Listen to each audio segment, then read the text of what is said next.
Hello students, इस video में आपका स्वागत है। मैं हूं सुनील कुमार। इस वीडियो से हम लोग स्टार्ट कर रहे हैं प्रोबेबिलिटी। ये प्रोबेबिलिटी का फर्स्ट लेक्चर है। हम लोग सबसे पहले प्रोबेबिलिटी में जो बेसिक कॉन्सेप्ट यूज होता है उसको सीखेंगे, उसके बाद फिर प्रोबेबिलिटी को हम लोग पढ़ेंगे। तो सबसे पहला बेसिक कॉन्सेप्ट आता है यहाँ पर एक्सपेरिमेंट। हम लोग सबसे पहले देखते हैं एक्सपेरिमेंट होता क्या है। एक्सपेरिमेंट एक ऐसा ऑपरेशन है जिसको करने के बाद आपको एक वेल डिफाइंड रिजल्ट मिलता है, वेल डिफाइंड आउटकम मिलता है। तो उसी ऑपरेशन को हम लोग कहते हैं एक्सपेरिमेंट। जैसे एक एग्जांपल से आप समझिए, अगर किसी क्वाइन को आप टॉस करते हैं तो क्वाइन को टॉस करने के बाद आपको दो ही रिजल्ट मिल सकता है, या तो हेड मिल सकता है या टेल मिल सकता है। तो पहले से वो डिफाइंड है, वेल डिफाइंड रिजल्ट मिलेगा। इसके अलावा ऐसा नहीं है कि आपको कोई अनजाना रिजल्ट मिल जाए, बिल्कुल जो आप अनभिज्ञ हैं वो रिजल्ट मिल जाए, ऐसा तो होगा नहीं। जब भी क्वाइन को टॉस करेंगे तो एक वेल डिफाइंड रिजल्ट ही मिलेगा, वेल डिफाइंड आउटकम ही मिलेगा, या तो हेड मिलेगा या टेल मिलेगा। इसके अलावा कोई तीसरा रिजल्ट नहीं मिल सकता है। तो इस ऑपरेशन को, मतलब क्वाइन को टॉस करने का ऑपरेशन को हम लोग कहेंगे एक्सपेरिमेंट। इसी तरीके से आप लूडो का जो डाई है, लूडो का जो पासा है, उसको आप थ्रो करते हैं तो वहां पर भी कुछ वेल डिफाइंड रिजल्ट है, वेल डिफाइंड आउटकम है, वही सब मिल सकता है। या तो 1 आ सकता है, या 2 या 3 या 4 या 5 या 6। तो लूडो के डाई को भी अगर थ्रो करते हैं तो वो भी एक एक्सपेरिमेंट हो गया। तो दो तरह का एक्सपेरिमेंट होता है। यहाँ पर हम लोग देखते हैं कि ये दो तरह का एक्सपेरिमेंट में सबसे पहला आता है डिटर्मिनिस्टिक एक्सपेरिमेंट, और उसके बाद दूसरा आता है यहाँ पर रैंडम और प्रोबेबिलिस्टिक एक्सपेरिमेंट। हम लोग सबसे पहले देखते हैं डिटर्मिनिस्टिक एक्सपेरिमेंट किसको कहते हैं। यहाँ पर इसको डिफाइंड किया गया इस तरीके से कि if an experiment when repeated under identical condition produce the same outcome every time, then such an experiment is known as a deterministic experiment.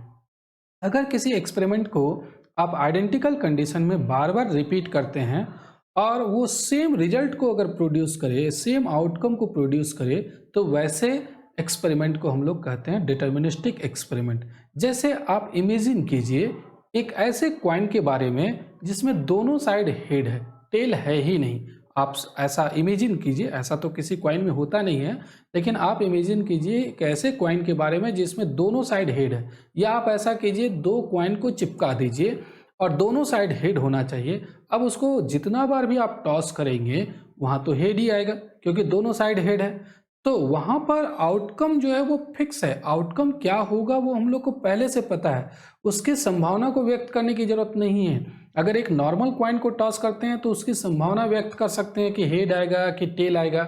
लेकिन अगर एक ऐसे क्वाइन के बारे में हम लोग इमेजिन करते हैं जिसमें दोनों साइड हेड है, तो वहां पर तो फिक्स है, वहां पर तो निश्चित रूप से अगर टॉस टॉस करते हैं तो हेड ही आएगा।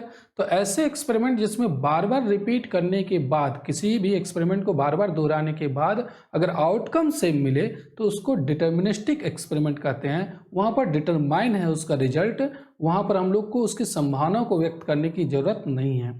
और दूसरा आता है रैंडम और प्रोबेबिलिस्टिक एक्सपेरिमेंट। तो रैंडम एक्सपेरिमेंट किसको कहते हैं ये देखिए। If an experiment when repeated under identical conditions do not produce the same outcome every time, but the outcome in a trial is one of the several possible outcomes, then such an experiment is known as a random experiment। क्या है जरा समझिए। एक ऐसा experiment हम लोग ले रहे हैं when repeated under identical condition, अगर उसको बार बार अगर रिपीट करते हैं सेम कंडीशन में, आइडेंटिकल कंडीशन में, do not produce the same outcome, वहां पर सेम आउटकम प्रोड्यूस नहीं होना चाहिए, सेम रिजल्ट आपको नहीं मिलना चाहिए every time. But the outcome in A trial, जब ट्रायल आप करेंगे बार बार उसको दोहराएंगे तो जो आउटकम मिलेगा is one of the several possible outcomes, जो भी पॉसिबल आउटकम्स है उसमें से कोई एक मिलेगा। Then such an experiment is known as a random experiment. तो वैसे एक्सपेरिमेंट को रैंडम एक्सपेरिमेंट कहते हैं। जैसे मान लीजिए एक नॉर्मल क्वाइन के बारे में, मतलब जिसमें हेड और टेल दोनों है, अगर उसको आप बार बार रिपीट करते हैं तो क्या सेम रिजल्ट मिलेगा? नहीं मिल सकता है। कभी हेड आ सकता है, कभी टेल आ सकता है। हो सकता है आप 10 बार रिपीट करते हैं तो वहां पर हो सकता है शुरू में 5 बार हेड आ जाए, उसके बाद छठा बार तो जरूर टेल आएगा।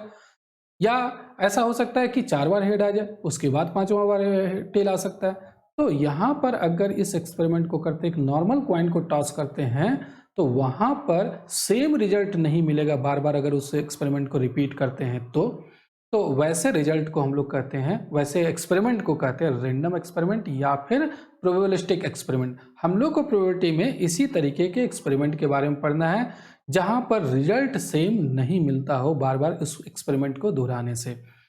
तो चलिए अब आगे बढ़ते हैं और उसके बाद हम लोग देखते हैं यहाँ पर सिंपल स्पेस। सिंपल स्पेस क्या होता है, इसको डिफाइन किया गया है कि the set of all possible outcomes of A random experiment is called the simple space associated with it and it is generally denoted by S। क्या है, जब आप एक्सपेरिमेंट को करते हैं तो कुछ ना कुछ तो वहां रिजल्ट आएगा, कुछ ना कुछ तो आउटकम आएगा। तो जो भी पॉसिबल आउटकम मिल सकता है उस सारे का आप कलेक्शन बना लीजिए, एक सेट बना लीजिए, उसी सेट को हम लोग कहते हैं सिंपल स्पेस। देखिए, the set of all possible outcomes, सारे पॉसिबल आउटकम्स। जैसे आप किसी कॉइन को टॉस करते हैं तो वहां पर क्या क्या पॉसिबल आउटकम्स हो सकता है, दो ही हो सकता है, या तो हेड आ सकता है या फिर टेल आ सकता है, उसके अलावा कोई तीसरा आउटकम्स नहीं मिल सकता है। तो पॉसिबल आउटकम्स में दो ही है।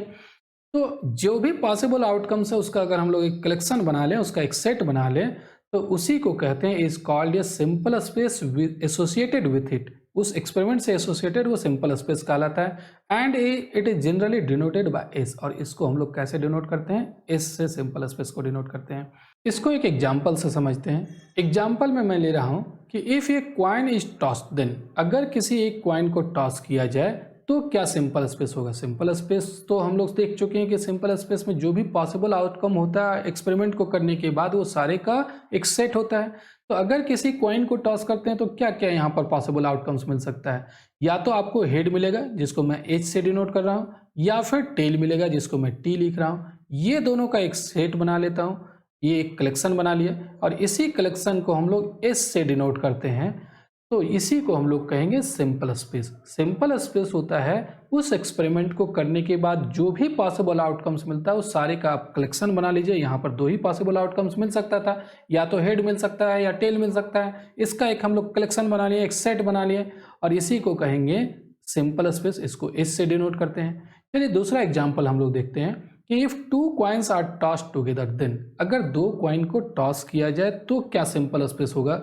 जरा ध्यान से समझिएगा, यहाँ पर दो क्वाइन को अगर टॉस करेंगे तो हो सकता है दोनों क्वाइन को एक साथ टॉस किया गया, हो सकता है फर्स्ट में भी हेड मिले और सेकेंड में भी हेड मिले, ऐसा हो सकता है। या हो सकता है कि फर्स्ट में हेड मिले और सेकेंड में टेल मिले, या ऐसा हो सकता है कि फर्स्ट में टेल मिले और सेकेंड में हेड मिले, या फिर ऐसा हो सकता है कि दोनों में, पहला और दूसरा दोनों में टेल मिले। तो इसके अलावा और भी कोई भी आउटकम्स नहीं मिल सकता, यही आउटकम मिलेगा। तो ऐसे ये क्या किए हम लोग, ये जो भी पॉसिबल आउटकम्स है उसका एक हम लोग कलेक्शन बना लिए। तो इसी कलेक्शन को हम लोग कहेंगे सिंपल स्पेस। अब जरा ध्यान दीजिए, इसको लिखने का तरीका एक और है। हम लोग दो क्वाइन को टॉस कर रहे हैं तो ऐसा कर सकते थे कि फर्स्ट क्वाइन का जो सिंपल स्पेस आता है एच कॉमा टी, इसको हम लोग लिख जाते हैं, और दूसरा क्वाइन का जो सिंपल स्पेस आता है एच कॉमा टी, इसको लिख जाते हैं, और दोनों का फिर हम लोग कार्टेशियन प्रोडक्ट कर देंगे। अगर ये दोनों का कार्टेशियन प्रोडक्ट कर देंगे तो यही रिजल्ट आएगा। कैसे, देखिए, एच को एच के साथ लिखेंगे, एच एच ये फर्स्ट आ जाएगा, फिर आ जाएगा एच को टी के साथ तो एच टी आएगा, यहाँ पर मैं लिख चुका हूँ एच टी, फिर आएगा टी एच, यहाँ पर भी मैं लिख चुका हूँ टी एच, और फिर आएगा ये टी और टी। तो ये दोनों सेट का कार्टेशियन प्रोडक्ट करने के बाद यही आता है। तो दो क्वाइन को अगर टॉस किया जाए तो उसका सिंपल स्पेस लिखने के लिए ऐसा कर सकते हैं, फर्स्ट क्वाइन का जो सिंपल स्पेस है उसको लिख जाते हैं, सेकेंड क्वाइन का जो सिंपल स्पेस होता है उसको लिख जाएंगे और दोनों का कार्टेशियन प्रोडक्ट कर देंगे। तो दो क्वाइन को एक साथ टॉस करने के बाद उसका सिंपल स्पेस निकल जाएगा। चलिए अब आगे बढ़ते हैं और थर्ड हम लोग एक एग्जाम्पल देखते हैं। If three coins are tossed together, अगर तीन क्वाइन को एक साथ टॉस किया जाए तो क्या रिजल्ट होगा, क्या सिंपल स्पेस आएगा। मैं यहाँ पर देखिए मैं लिख रहा हूँ कि सिंपल स्पेस इसका जो आएगा, एक क्वाइन का एच कॉमा टी, फिर दूसरे क्वाइन का भी होगा इसी तरीके से एच कॉमा टी, और फिर तीसरे क्वाइन का भी होगा एच कॉमा टी, यहाँ पर कार्टेशियन प्रोडक्ट होगा एच कॉमा टी। तो ये तीनों का हम लोग क्या करेंगे, कार्टेशियन प्रोडक्ट कर देंगे ये तीनों सेट का। तो पहले आप दो सेट का कीजिए। तो दो सेट का करने के बाद क्या होगा, फर्स्ट और सेकेंड को हम लोग करते हैं। तो फर्स्ट और सेकेंड का करने के बाद एच एच एच टी आएगा, और फिर आएगा टी एच, और फिर आएगा टी टी, इसके अलावा और कोई नहीं आएगा। फिर यहाँ पर ये मैं दो कर चुका हूँ, आप देख रहे हैं कि ये और ये मैं दोनों कर चुका हूँ और ये थर्ड जो है फिर कार्टेशियन प्रोडक्ट में आएगा, तो यहाँ पर थर्ड हो जाएगा H, T। अब फिर इसका कार्टेशियन प्रोडक्ट करते हैं, तो देखिए हम लोग यहाँ पर क्या कर रहे हैं, H और फिर इसको H के साथ, फिर HT फिर इसको H के साथ, फिर TH फिर इसको H के साथ, फिर TT इसको H के साथ। तो ये चार को मैं पहले लिख रहा हूँ।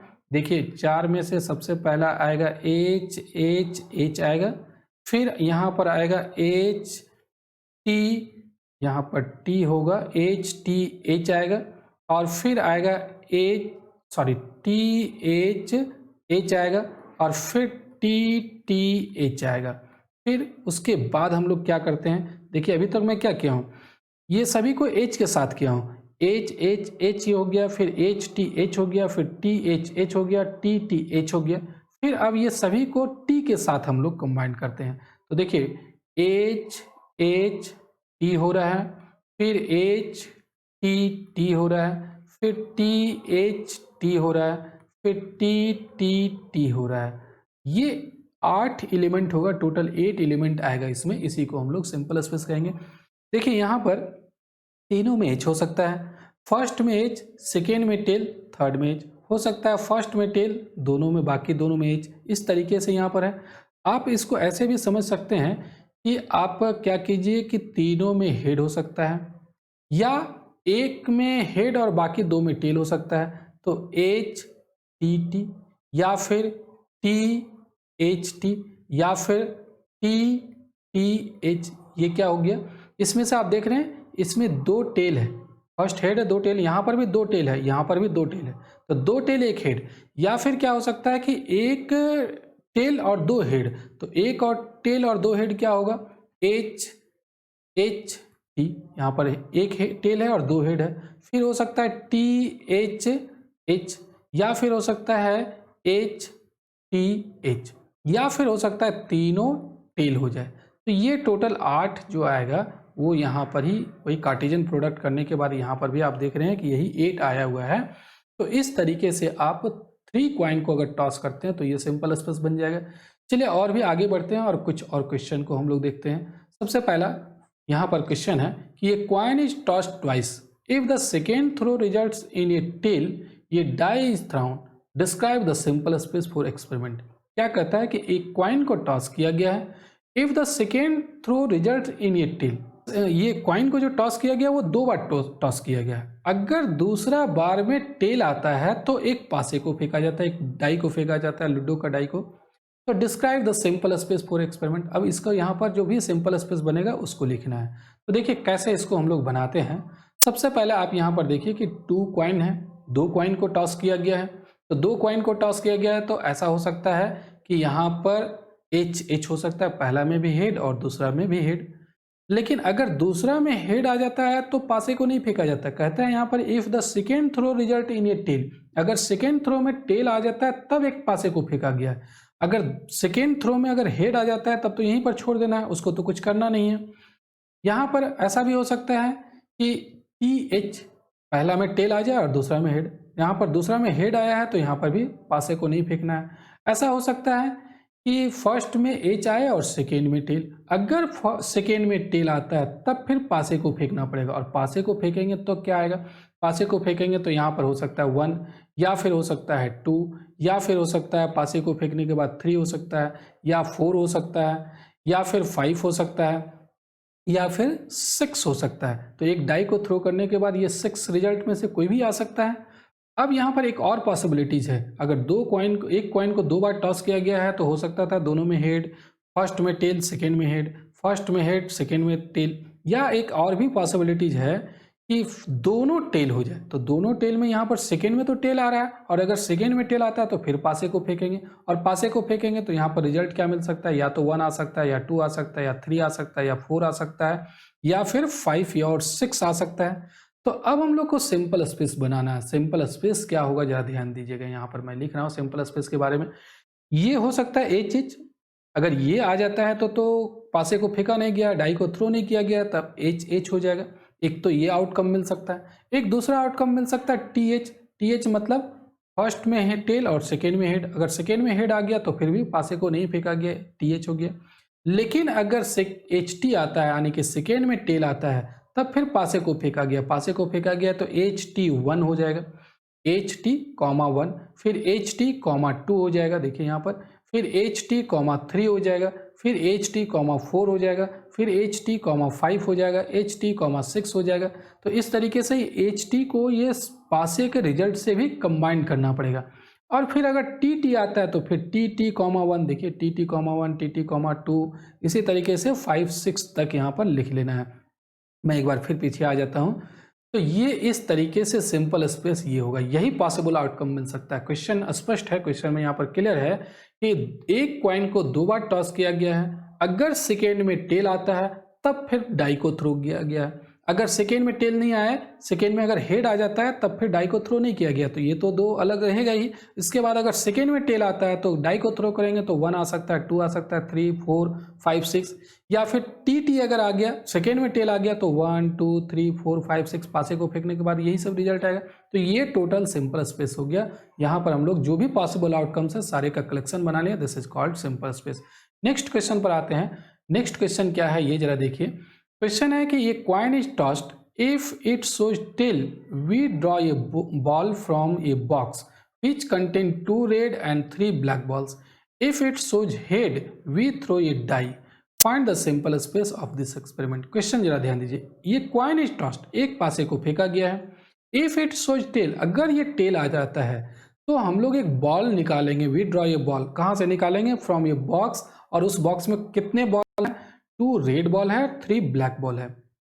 अगर यहाँ पर पासे में टेल कॉइन में टेल नहीं आता है, अगर वो हेड आता है तब हम लोग एक पासे को, एक डाई को थ्रो करेंगे। तो find the simple space of this experiment. इस एक्सपेरिमेंट का क्या सिंपल स्पेस होगा, देखिए यहाँ पर सबसे पहले तो एक कॉइन को टॉस किया गया है। कॉइन में 2 चीज हो सकता है, या तो टेल आ सकता है, और अगर टेल आता है तब क्वेश्चन कहता है कि वहां पर हम लोग बॉल को निकालेंगे एक बॉक्स से। तो जो बॉल निकालेंगे वो हो सकता है कि रेड हो, यहाँ पर 2 रेड बॉल था ना, और 3 ब्लैक बॉल हो, तो 2 रेड है तो हो सकता है R1 निकल जाए, रेड में से जो पहला होगा वो निकल जाए, या हो सकता है रेड का ये दूसरा बॉल निकल जाए R2, या हो सकता है ब्लैक निकले तो ब्लैक का B1, या फिर ब्लैक का B2, या फिर ब्लैक का B3, मतलब ये थर्ड बॉल, ब्लैक में से थर्ड बॉल निकलेगा। तो ये पॉसिबिलिटीज है अगर टेल आता है तो। अगर टेल नहीं आता, अगर हेड आता है तो हेड आने पर डाई को थ्रो किया गया, डाई को थ्रो करेंगे तो या तो 1 आएगा, या 2 आएगा, या 3 आएगा, या फिर 4 आएगा, या 5 आएगा, या 6 आएगा। तो यही पॉसिबिलिटीज है, ये सारे का एक कलेक्शन बना लेते हैं। तो देखिए यहाँ TR1 लिखेंगे, TR1, यहाँ पर आप R1 को इस तरीके से लिखिएगा, यहाँ पर R1 R और 1 यहाँ पर नीचे लिखिएगा तो ज़्यादा सही रहेगा। यहाँ पर थोड़ा सा मिस्टेक है, टाइपिंग मिस्टेक है, R1 को आपको यहाँ पर लिखना है। तो चलिए मैं यहाँ पर आपको समझा दिया हूँ, आप उसको ठीक से लिख लीजिएगा। तो टेल अगर आता है तो टेल और R1 मतलब रेड का फर्स्ट बॉल, और टेल या फिर सेकेंड R2 निकलेगा, या TB1 या TB2 या TB3, ये सारा हो गया अगर टेल आता है तो। और अगर हेड आता है तो H1 हो जाएगा, यहाँ पर देखिए H1 हो जाएगा, या H2 हो जाएगा, या H3 या H4 या H5 या H6, ये सारे का कलेक्शन बना लिया, यही पॉसिबल आउटकम्स है। तो सारे पॉसिबल आउटकम्स का एक सेट बना लिया, this is called the simple space. अब आगे बढ़ते हैं और नेक्स्ट क्वेश्चन को देखते हैं। नेक्स्ट क्वेश्चन है कि ये coin is tossed repeatedly until ये tail comes up for the first time, write the simple space for this experiment. क्या क्वेश्चन है, बड़ा मजेदार क्वेश्चन है कि एक कॉइन को टॉस किया गया और ये तब तक टॉस किया गया जब तक टेल नहीं आए। तो कितने बार में टेल आएगा कोई कह सकता है क्या? हो सकता है फर्स्ट ही बार टेल आ जाए, हो सकता है 10 बार टॉस करने के बाद 11वां बार टेल आए, 10 बार शुरू में हेड आए उसके बाद टेल आए। तो ये कहना मुश्किल है। ये भी पॉसिबिलिटी है कि वो लगातार 50 बार हेड मिले और 51 टाइम्स में टेल मिले, ऐसा भी हो सकता है, पॉसिबिलिटी तो उसका भी है। तो जो भी पॉसिबिलिटी है सबको लिखना है। तो देखिए यहाँ पर हम लोग सिंपल स्पेस कैसे बनाते हैं। एक कॉइन है, इस कॉइन को टॉस किया गया, हो सकता है फर्स्ट बार में टेल आ जाए, तो फर्स्ट बार में टेल आ जाएगा तो वहीं छोड़ देना है, यही पॉसिबल आउटकम्स हो जाएगा। लेकिन और भी तो संभावना बनता है कि फर्स्ट बार टेल नहीं आएगा, फर्स्ट बार क्या आएगा, हेड आएगा। अगर हेड आएगा तो फिर से टॉस किया जाएगा, तो फिर से जब टॉस करेंगे तो वहां पर 2 पॉसिबिलिटी है, या तो टेल आएगा तो यहीं छोड़ देना है, या टेल नहीं आए तो फिर हेड आएगा। अगर हेड आ जाता है तो फिर से टॉस करेंगे और तब तक टॉस करते रहेंगे जब तक टेल नहीं आता है। तो अगर ये फिर से हेड आ गया तो फिर से टॉस करेंगे तो टेल आ सकता है, या टेल नहीं आया तो फिर हेड आ सकता है। अगर हेड आ गया तो फिर से टॉस किया जाएगा और वहाँ पर टेल आ सकता है, या अगर टेल नहीं आया तो हेड आएगा, और हेड आया तो फिर से टॉस करेंगे। तो इस तरीके से ये कहाँ तक जाएगा, इन्फिनिटी तक जाएगा। तो यहाँ पर क्या क्या पॉसिबिलिटीज है वो सारे का एक कलेक्शन बना लेते हैं। हो सकता है फर्स्ट ही बार में टेल आ जाए तो सिर्फ टी लिखेंगे, और अगर फर्स्ट बार में नहीं आया टेल तो हेड आएगा, और हेड आया तो फिर हम लोग टॉस करेंगे और टेल तक पहुंचेंगे। तो टेल तक पहुंचेंगे, जब तक टेल नहीं मिले तब तक हम लोग को करना है। तो अगर फर्स्ट बार में हेड आया तो हम लोग फिर से करेंगे, और अगर दूसरा बार टेल आ जाएगा तो वहां पर छोड़ देंगे। तो HT एक पॉसिबिलिटीज है। फर्स्ट बार में अगर हेड आता है तो फिर से टॉस करेंगे, और सेकेंड बार में टेल आ जाता है तो वहां पर छोड़ देंगे। और अगर नहीं आया फिर अगर हेड आ गया तो यहाँ पर क्या हुआ, 2 बार हेड आ गया, एक फर्स्ट बार आया था और एक दूसरा बार भी हेड आ गया, तो तीसरा बार टेल आ सकता है। तो हेड हेड टेल, यहाँ HT, फर्स्ट बार भी हेड, सेकेंड बार भी हेड, और थर्ड बार में टेल। या अगर थर्ड बार में टेल नहीं आया, थर्ड बार में फिर हेड आ गया तो फिर से टॉस करेंगे, और फोर्थ टाइम्स में अगर टेल आ गया तो वहाँ छोड़ देंगे। और अगर यहाँ पर भी नहीं आया तो फिर से टॉस करेंगे, फोर्थ में अगर हेड आया तो फिर से टॉस करेंगे, फिर से टेल आ सकता है फिफ्थ टाइम्स में, और नहीं आया फिफ्थ में तो फिर से टॉस किया जाएगा। तो इस तरीके से यहाँ पर एक पूरा जो भी पॉसिबल आउटकम्स है उसका एक सेट बना लिए। इसी सेट को हम लोग क्या कहेंगे, सिंपल स्पेस कहेंगे। चलिए अब आगे देखते हैं, एक और क्वेश्चन को हम लोग यहाँ पर करते हैं कि 2 boys and 2 girls are in a room P and 1 boy and 3 girls are in room Q। Write the simple space for the experiment in which a room is selected and then a person. 2 room है यहाँ पर P और Q। जैसे देखिए यहाँ पर एक room है P, इसमें क्या है 2 बॉयज एंड 2 गर्ल्स, तो B1 और B2 2 बॉयज है। इसको भी यहाँ पर आपको जो लिखना है वो इस तरीके से लिखना है, B1 और B2, यहाँ पर ऐसे लिखा हुआ है। तो चलिए आगे देखते हैं। तो 2 बॉयज है रूम P में, और रूम Q में यहाँ पर 2 गर्ल्स भी है, G1 और G2, और एक रूम है Q। यहाँ पर कहता है कि इसमें 1 बॉय एंड 3 गर्ल्स, इसमें एक बॉय है। तो B1 और B2 नाम दे चुके हैं यहाँ पर फिर B1 मत दीजिए, यहाँ पर B3, क्योंकि यहाँ पर ये 2 बॉय जो है उससे तो ये अलग है ना। यहाँ पर भी B1 दे देते हैं तब तो फिर वही आ जाएगा, यहाँ तो अलग बॉय है तो इसको B3। G1 G2 यहाँ पर 2 गर्ल है और इसका नाम हम लोग G3 G4 G5 दे रहे हैं। तो 2 रूम है। सबसे पहले 2 रूम में से कोई एक रूम रेंडमली सेलेक्ट किया गया है। अब हो सकता है रूम P सेलेक्ट हो जाए, रूम Q सेलेक्ट हो जाए। मान लीजिए एक 2 चीट बनाते हैं, एक में P लिखते हैं, एक में Q लिखते हैं, और दोनों चीट में से कोई भी एक आंख बंद करके उठा लेते हैं, तो कोई भी रूम सेलेक्ट हो सकता है। और जो रूम सेलेक्ट होगा वहां से हम लोग किसी एक भी पर्सन को सेलेक्ट कर लेंगे। तो क्या पॉसिबिलिटी हो सकता है, देखिए क्या क्या रिजल्ट मिल सकता है। अगर रूम P सेलेक्ट होता है तो वहां पर B1 बॉय सेलेक्ट हो सकता है। P अगर सेलेक्ट होता है रूम तो B2 बॉय सेलेक्ट हो सकता है। P अगर रूम सेलेक्ट होता है तो गर्ल G1 सेलेक्ट हो सकती है। P अगर रूम सेलेक्ट होता है तो G2 गर्ल सेलेक्ट हो सकती है। रूम Q सेलेक्ट होता है तो B3 बॉय, या Q G3, या Q G4, या Q G5, यही हो सकता है। सबसे पहले हम लोग रूम सेलेक्ट कर रहे हैं तो रूम का लिखेंगे, उसके बाद वहां से जो पर्सन सेलेक्ट हो रहा है उस पर्सन को लिखेंगे। तो हो सकता है B1 सेलेक्ट हो जाए P रूम में, या B2 हो जाए, या G1 हो जाए, या G2 हो जाए। तो इस तरीके से सारे का कलेक्शन बना लिए, जो भी पॉसिबल आउटकम्स है उसका एक सेट बना लिए हैं। तो उसी सेट को हम लोग कहेंगे सिंपल स्पेस। तो आज हम लोग डिस्कस किए हैं सिंपल स्पेस के बारे में, और सिंपल स्पेस का कुछ क्वेश्चन को बताया है। मैं इसके बाद वाले वीडियो में मैं इवेंट के बारे में डिस्कस करूंगा और इवेंट के बारे में बताऊंगा। तो आज चलिए इस वीडियो में बस यहीं तक, मिलते हैं नेक्स्ट वीडियो में। इस वीडियो को देखने के लिए थैंक यू।